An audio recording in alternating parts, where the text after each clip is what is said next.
To access the air filter, first open the hood.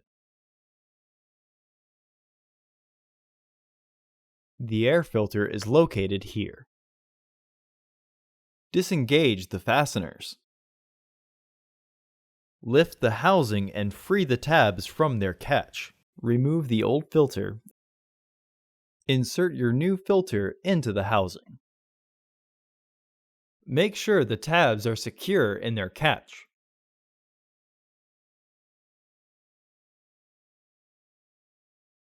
Re-engage the fasteners. Close the hood. Order your parts today at filterheads.com.